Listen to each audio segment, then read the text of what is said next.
Her hands wouldn't stop shaking. Gian was standing at her apartment door on the second floor, key in the lock, fingers trembling so badly she nearly dropped them. Behind her she could hear footsteps hitting the stairwell, hard, fast, not the tired shuffle of a neighbor coming home late. These were deliberate, urgent. She got the door open. She threw herself inside. She slammed it shut. 1 second later, a body hit the door from the other side so hard the entire wall shook. Gian screamed and pressed herself against the back wall, phone in her hand, and for a moment she couldn't even remember how to dial. The door shook again, then again, like whatever was on the other side wasn't a person anymore, just force, just intention, and she thought, I knew from the beginning something was wrong. Why didn't I listen sooner? This is the story of one night, one city, and 3 separate moments where someone decided Gon was their target. She survived all 3, but barely. Gon was 27, living alone in Incheon, South Korea, in a mid-rise apartment close enough to her job that she could walk if the weather was decent. She worked as a server at a small bar and grill near the waterfront, not glamorous, but steady. She knew her regulars, she knew her route home. She knew herself well enough to know she was a homebody who needed serious convincing before she'd agree to go anywhere after her shift ended, which is why it took her coworker Sumin nearly 3 weeks to finally break her down. Sumin was younger, around 22, loud in the way that fills a room before she even opens her mouth. She had been pushing Jion to come out with her and another coworker, Nari, for what felt like forever. Jion kept saying no. She was tired after shifts. She didn't know the city well. She hated the chaos of crowded clubs, but Sumin was relentless. One night, she'd say every shift, "You never do anything. You're going to wake up at 40 and realize you missed everything." Jian eventually said yes, just to end the conversation. The night arrived and Sumin showed up at Jian's apartment before they even left, which was the first thing that felt slightly off. She said she wanted to leave her car there and have Jian drive. Jian agreed, but immediately felt the tension of navigating a city she rarely explored beyond a 4-kilometer radius around her building. They picked up Nari, and the 3 of them ended up at a club near the harbor. Loud music, packed crowd, drinks overpriced and watered down. Gian found a spot, ordered something simple, and told herself she'd stay 2 hours and call it a win. She was 15 minutes into relaxing when Sumin stood up. "I see someone I know," she said.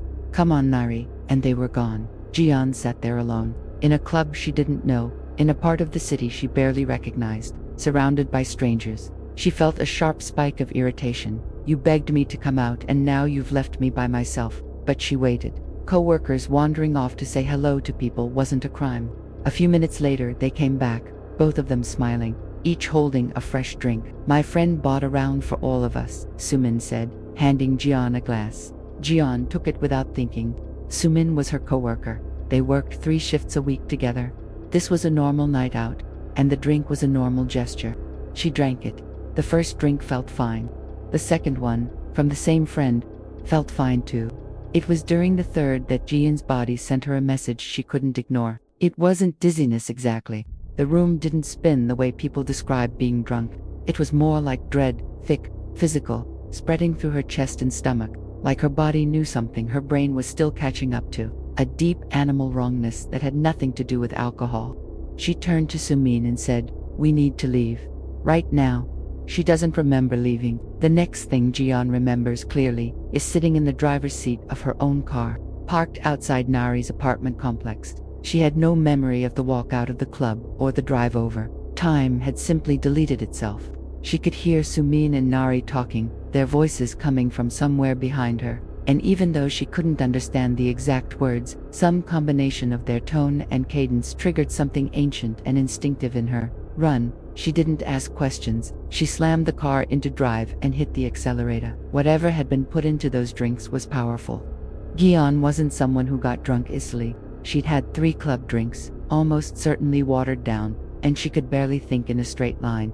Her mind kept breaking apart and reassembling. She was driving through Incheon's late-night streets with no clear idea of how to get home, making turns that felt almost random, her sense of direction completely gone. She stopped at a red light. 2 men appeared at her window. One of them grabbed her door handle and pulled the door open. Her car locked automatically whenever it was in gear. That was a feature she had never once thought about consciously. But somehow, these 2 men had gotten her door open while the engine was running, which meant they had been waiting. They knew the window between parking and driving. They knew she was alone. They knew she was impaired. The sight of them reaching in through the open door snapped something awake in her. She hit the gas and ran the red light, heart slamming against her ribs. She drove until the men were gone. Then the memory disappears again. This section delivers the midpoint twist. The story shifts to a memory from 1 year earlier that reframes everything we know about Gi-yeon. Here's something important to understand about Gi-yeon before the story continues. She wasn't always this cautious. At 16, she had been different, braver in the way teenagers are brave, not from knowledge, but from the comfortable illusion that nothing bad can reach you when you're young and in a group. She had grown up in a quieter coastal town, the kind that filled with tourists in summer and emptied out in autumn until it was mostly locals again.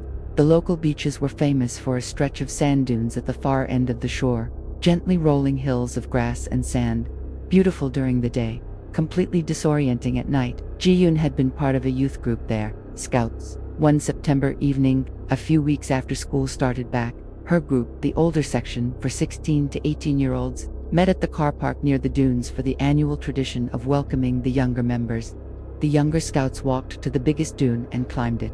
The older ones guided them up. Ji-yeon and her friend Dae-yeon, and 2 others from their group, Ji-sung and Youngji, set off through the near pitch-black dunes to reach the younger group. No torch, the moon giving just enough light to see shapes. They were running, laughing, tripping over grass and sand. Ji-sung stopped them suddenly. "Did you hear that?" They shook their heads. He said he thought he heard something moving in the bushes. They blamed the wind, even though it was a still night, and kept going. They made it to the younger Scouts, said hello, then turned back. On the return, they caught up with 2 other members of their group who had been watching from a ridge, Minjin and Yuri. Minjin was pale when they reached him. Yuri was physically shaking. "Were you walking around alone down there?" Minjin asked Gi-yeon, pointing toward a clearing in the dunes below. "No. She had been with the others the whole time." Minjin looked her dead in the eyes. "Alice and I saw a man, hood up, all black. He was circling that clearing, moving around like he was trying to avoid being seen. We thought it was you at first. But when you waved at us from the other ridge, he appeared exactly where you had just been standing, looking in the direction you had gone." Ji-yeon felt every hair on her body stand up. They had been followed through the dark for most of the night. The group moved together back toward the car park, alerting the scout leaders, keeping the younger children close. Near the edge of the dunes, one of the younger kids screamed and pointed to a ridge on the left. He was there, standing still, watching. Dae-yeon saw a knife. Everyone ran. They made it out. They were collected by parents. Most of the parents heard only pieces of it.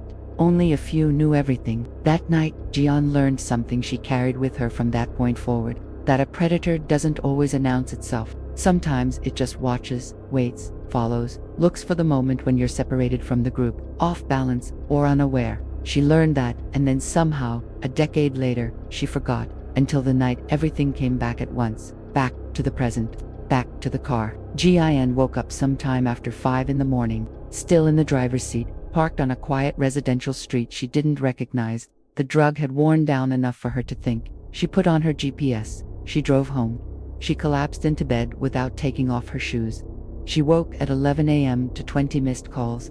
Most were from Sumin, a few from a friend who had seen her post something confused on social media in the early hours and got worried. When Gi-yeon called Sumin back, Sumin was frantic, demanding to know where she had gone. Ji-yeon was quiet for a moment. Then she said, "Your friend spiked my drink. I wasn't sticking around to find out what came next." Sumin's response was immediate and unguarded. "Those drinks weren't meant for you." 5 words, said without thinking, probably out of defensiveness or panic. But 5 words that told Gi-yeon everything she needed to know. She hung up. She checked her car. The plastic casing of the driver's side door handle was completely gone. Whoever had grabbed it when she floored the gas and ran the red light had pulled hard enough to rip it clean off.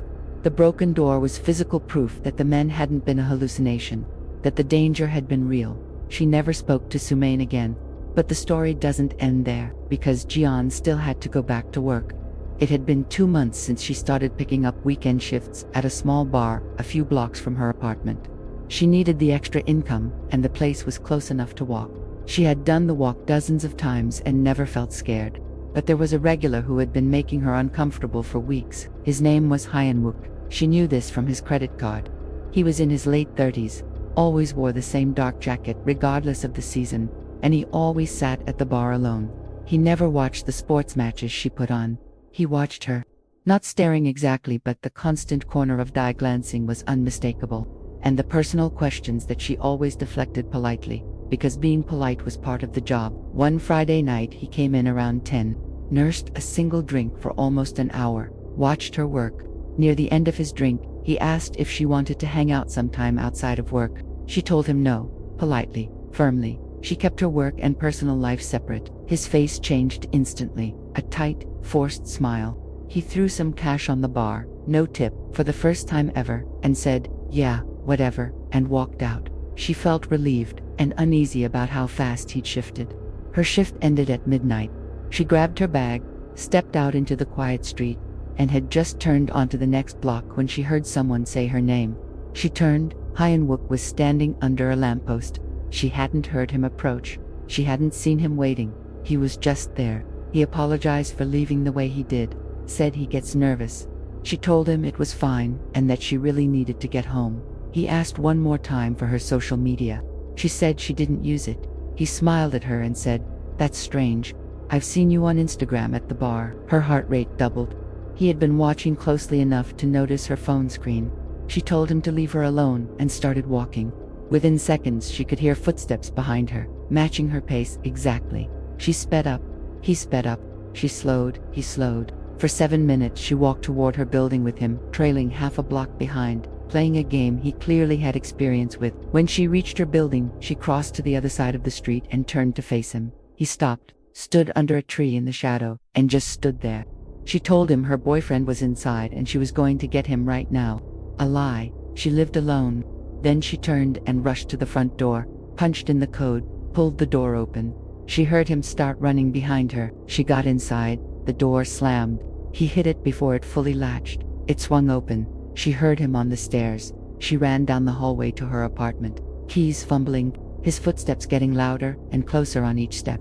She got the key in the lock, threw herself inside, locked it from the other side just as he reached the hallway. His body hit the door like a battering ram. The whole wall shuddered. She screamed. He hit it again, harder. Then she heard another door open across the hall. A neighbor's voice, older man, sharp and angry, yelling down the corridor. The banging stopped.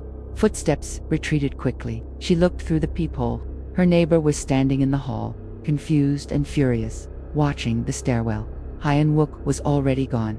The neighbor knocked gently. Gion opened the door a crack, shaking and crying, and told him everything. He stayed in the hallway with her until she stopped shaking enough to call the police. They came that night. They took everything seriously. She gave them Hyun-wook's name from the bar's credit card records. The building owner pulled the camera footage, showing him running in after her. Her boss pulled the bar footage too. The next morning, an officer called Hyun-wook had been identified. A case was being sent to the prosecutor, and the charges would include stalking and unlawful forced entry. She went to the courthouse that same day and stood in front of a judge and told the story from the beginning. The bar, the walk, the lamppost, the stairs, the door shaking on its hinges. The judge approved a temporary restraining order before she even left the building. It helped, but she still checked over her shoulder every single night for months after that. She stopped walking home alone after dark. She changed her entry code. Nothing like it ever happened again. 3 separate nights, 3 separate threats. And in every single one, Jeon's body knew before her mind caught up. The wave of dread that told her to leave the club when every logical thought said she was overreacting. The ancient alarm that fired when she heard those words in the car and made her floor the accelerator without a single second of hesitation. The chill at 16, standing in dark dunes, when the pieces quietly connected before anyone said a word out loud. We spend a lot of time being polite, being reasonable, telling ourselves we're probably overthinking it, overreacting, being unfair to someone who hasn't technically done anything wrong yet. Your gut doesn't care about technically. It doesn't need proof. It doesn't wait for confirmation. It processes information your conscious mind hasn't caught up to yet. A shift in someone's eyes, a pause that lasted a half second too long, footsteps at a pace that matched yours just a little too precisely. Listen to it. You don't owe anyone an explanation for trusting your instincts. You don't owe a stranger a second chance when your body is already screaming at you to move. Gion is still here because every time it mattered most, she listened, even when she was drugged, terrified, and running in the dark. That instinct isn't paranoia. It's the part of you that wants to survive. Trust it.